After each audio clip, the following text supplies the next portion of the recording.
आज मैं कहानी सुनाने वाला हूँ पूस की रात। पूस की रात रचनाकार मुंशी प्रेमचंद काफ़ी बड़े रचनाकार हैं। हल्कू ने आकर शुरू करते हैं। अब हल्कू ने आकर स्त्री से कहा, सहना आया है, लाओ जो रुपए रखे हैं उसे दे दूं। किसी तरह गला तो छूटे। मुन्नी झाड़ू लगा रही थी, पीछे फिर कर बोली, 3 ही तो रुपए हैं, मात्र 3 रुपए हैं, दे दोगे तो कम्बल कहाँ से आएगा? माघ पूस की रात हार में कैसे कटेगी? उससे यह कह दो कि फसल पर रुपए दे देंगे, जब फसल हो जाएगा तब दे देंगे, अभी नहीं। हल्कू एक क्षण के लिए अनिश्चित दशा में खड़ा रहा। पूस सिर पर आ गया। कंबल के बिना हार में रात को वह किस तरह नहीं सो सकता, मगर सहना मानेगा नहीं। भुड़किया जमा वेग गालियाँ देगा। बला से जाड़ों में मरेंगे, बला तो सिर से टल जाएगी।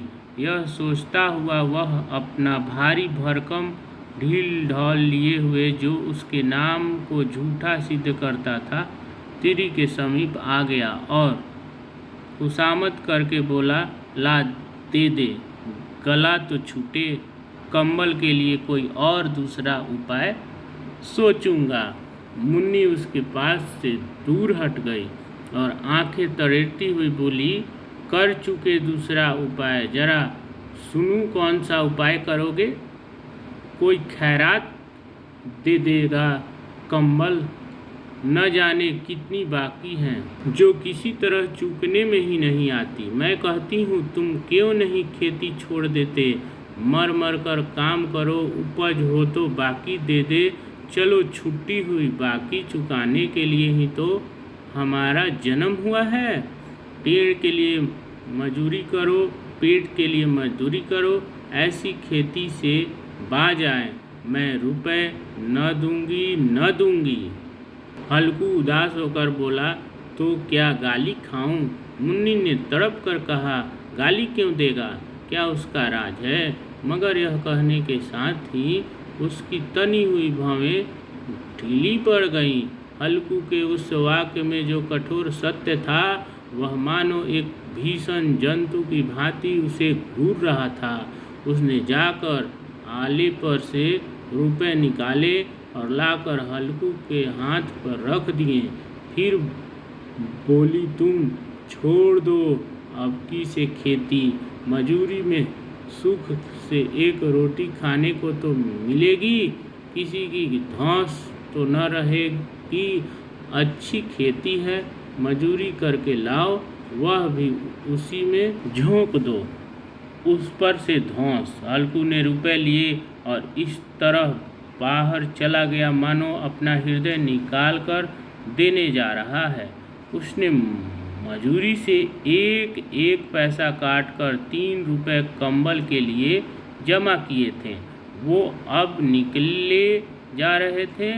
एक एक पग के साथ उसका मस्तक अपनी दीनता के भार से दबा जा रहा था। पूस की अंधेरी रात, आकाश पर तारे ठुठुरते हुए मालूम होते थे। हल्कू अपने खेत के किनारे ऊख के पत्तों की छतरी के नीचे बांस के खटोले पर अपनी पुरानी गारे की चादर ओढ़े पड़ा कांप रहा था। खाट के नीचे उसका संगी कुत्ता जबरा पेट में मुंह डाले सर्दी से कूं कूं कर रहा था। 2 में से एक को भी नींद न आती थी, क्योंकि ठंड का मौसम है तो नींद कैसे आएगी, वो भी एकदम विकराल सर्द। हल्कू ने हाथ निकाल कर जबरा की ठंडी पीठ सहलाते हुए कहा, कल से मत आना मेरे साथ, नहीं तो ठंडे हो जाओगे। यह रान पछुआ न जाने कहाँ से बर्फ लिए आ रही है। उठूं फिर एक चिलम भरूं, किसी तरह रात तो कटे। 8 चीलम तो पी चुका। यह खेती का मज़ा है और एक एक भाग्यवान ऐसे पड़े हैं जिनके पास जाड़ा जाए तो गर्मी से घबरा कर भागे। मोटे मोटे गेहूँ लिहाफ कंवला मजाल है जाड़े का गुजर हो जाए। तकदीर की खूबी है, मजूरी हम करें मज़ा दूसरे लूटेंगे। हल्कू उठा और गड्ढे में से जरा सी आग निकालकर चीलम जो होता है भरा। जबरा भी उठ बैठा। हल्कू ने चीलम पीते हुए कहा, पिएगा चीलम? जाड़ा तो क्या जाता है, हाँ जरा मन बहुत बहल जाता है। जबरा ने उसके मुंह की ओर प्रेम से छलकती हुई आंखों से देखा। हल्कू, आज और जाड़ा खा ले। कल से मैं यहाँ पुआल बिछा दूँगा, उसी में घुस कर बैठना, तब जाड़ा न लगेगा। जाड़ा मतलब होता है ठंड। सहसा जबरा ने किसी जानवर की आहट पाई। इस विशेष आत्मीयता ने उसमें एक नई स्फूर्ति पैदा कर दी थी, जो हवा के ठंडे झोंकों को तुच्छ समझती थी। वह झटपट उठा और छतरी के बाहर आकर भौंकने लगा। हल्कू ने उसे कई बार चुप कराकर बुलाया, पर वह उसके पास न आया। हार कर चारों तरफ दौड़ कर भौंकता रहा। एक क्षण के लिए आ भी जाता तो तुरंत ही फिर दौड़ पड़ता। कर्तव्य हृदय में अरमान की भांति उछल रहा था। 1 घंटा और गुजर गया। रात ने शीत को हवा में धधकाना शुरू किया। हल्कू उठ बैठा और दोनों घुटनों को छाती से मिलाकर सिर को उसने छिपा लिया। फिर भी ठंड कम न हुई। ऐसे जान पड़ता था सारा रक्त जम गया है, धमनियों में रक्त की जगह हिम बह रहा है। उसने झुककर आकाश की ओर देखा। अभी कितनी रात बाकी है। सप्ततीर्थ अब भी आकाश में आधे भी नहीं चढ़े, ऊपर आ जाएंगे, तब कहीं सवेरा होगा। अभी पहर से ऊपर रात है। उसने पास के अरहर के खेत में जाकर कई पौधे उखाड़ लिए और उनका एक झाड़ू बनाकर हाथ में सुलगता हुआ उपला लिए बगीचे की तरफ चला। जबरा ने उसे आते देखा तो पास आया और दुम हिलाने लगा। थोड़ी देर में अलाव जल उठा। उसकी लौ ऊपर वाले वृक्ष की पत्तियों को छू छू कर भागने लगी। उस अस्थिर प्रकाश में बगीचे के विशाल वृक्ष ऐसे मालूम होते थे मानो उस अथाह अंधकार को अपने सिरे पर संभाले हुए हो। अंधकार के उस अनंत सागर में यह प्रकाश एक नौका के समान हिलता मचलता हुआ जान पड़ता था। हल्कू अलाव के सामने बैठा आग ताप रहा था। एक क्षण में उसने दोपहर उतार कर बगल में दबा ली और दोहर जो पहना ओढ़ा था दोनों पांव फैला दिए मानो ठंड को ललकार रहा हो।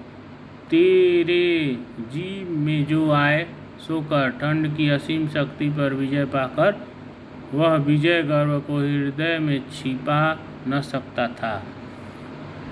पत्तियां जल चुकी थीं। बगीचे के फिर अंधेरा छाया था।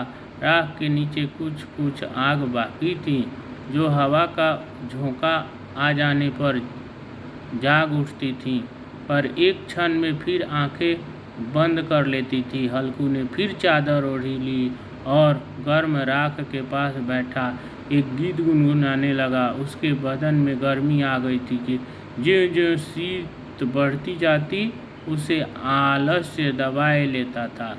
जबरा जोर से भूख कर खेत की ओर भागा। हल्कू को ऐसा मालूम हुआ कि जानवरों का एक झुंड उसके खेत में आया है। शायद नीलगायों का झुंड है। उनके कूदने दौड़ने की आवाज़ें साफ कान में आ रही थी। फिर ऐसा मालूम हुआ कि वह खेत में चर रही हैं। उनके चरने की आवाज़ चर चर सुनाई देने लगी। उसके दिल ने कहा, नहीं, जबरा के होते कोई जानवर खेत में नहीं आ सकता, नोच ही डाले, मुझे भ्रम हो रहा है। कहा, अब तो कुछ नहीं सुनाई देता, मुझे भी कैसा धोखा हुआ। उसने जोर से आवाज़ लगाई, जबरा जबरा जबरा भौंकता रहा, उसके पास न आया। फिर खेत में चरे जाने की आहट मिली। अब वह अपने को धोखा न दे सका। उसे अपनी जगह से हिलना जहर लग रहा था। कैसा धंधया हुआ बैठा था। इस जाड़े पाले में खेत में जाना, जानवरों के पीछे दौड़ना असुख जान पड़ा। वह अपनी जगह से न हिला। उसने जोर से आवाज़ लगाई, होली होली होली। जबरा फिर भौंक उठा। जानवर खेत चर रहे थे। फसल तैयार है। कैसी अच्छी खेती थी, पर ये दुष्ट जानवर उसका सर्वनाश किए डालते हैं। हल्कू पका इरादा करके उठा और 2-3 कदम चला। एकाएक हवा का ऐसा ठंडा चुभने लगा, बिच्छू के डंक का सा झोंका लगा कि वह फिर बुझते हुए अलाव के पास आ बैठा और राख को कुरेद कर अपनी ठंडी देह को गरमाने लगा। वह उसी राख के पास गर्म जमीन पर चादर ओढ़कर सो गया। जबरा अपना गला फाड़े डालता था। नीलगाय खेत का सफाया किए डालती थी और हल्कू गर्म राख के पास शांत बैठा हुआ था। अकर्मण्यता ने रस्सियों को भांति उसे चारों तरफ से पकड़ जकड़ रखा था।